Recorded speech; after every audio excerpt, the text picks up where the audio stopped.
Saya sangat bersyukur dan anak diberikan rawatan serta bantuan pernafasan. Namun keadaannya semakin kritikal. Apabila dia sudah tidak boleh menerima susu, dimasukkan melalui tiub, otaknya juga tidak dapat memberi maklum balas dan membengkak. Itu yang saya dan suami setuju tamatkan bantuan pernafasannya, katanya. Bercerita lanjut, Nur Izzati berkata, Muhammad Zafri anak yang baik, aktif dan riuh serta suka membuat bunyi. Namun seorang abang yang prihatin, terutama kepada adik kembarnya. Zafri boleh bercakap, namun masih agak pelat berbanding Zakir yang pertuturannya kurang jelas. Mereka berdua sangat rapat dan walaupun berbeza kelas, Zafri akan menunggu Zakir untuk makan bersama dan sebaliknya serta akan berpimpin tangan ke sekolah. Rumah saya tak pernah sunyi dengan bunyi Zafir kerana biasalah, anak autistik suka membuat bunyi. Kini semua berubah. Zakir juga cakap rindu abangnya dan mahu pulang ke rumah untuk duduk di bilik mereka.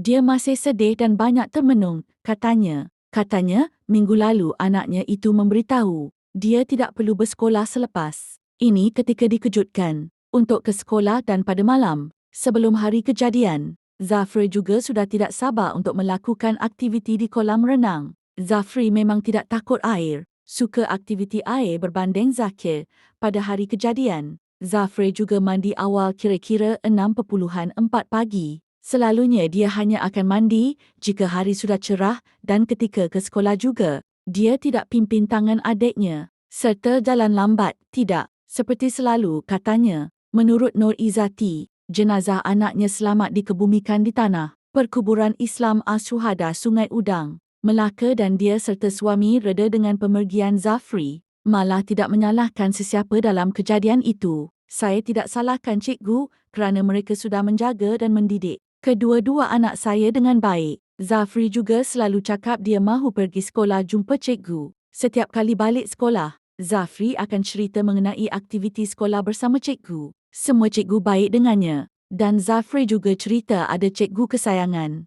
Dan cikgu dianggap sahabat baik. Malah semua cikgu juga baik dengan saya, katanya.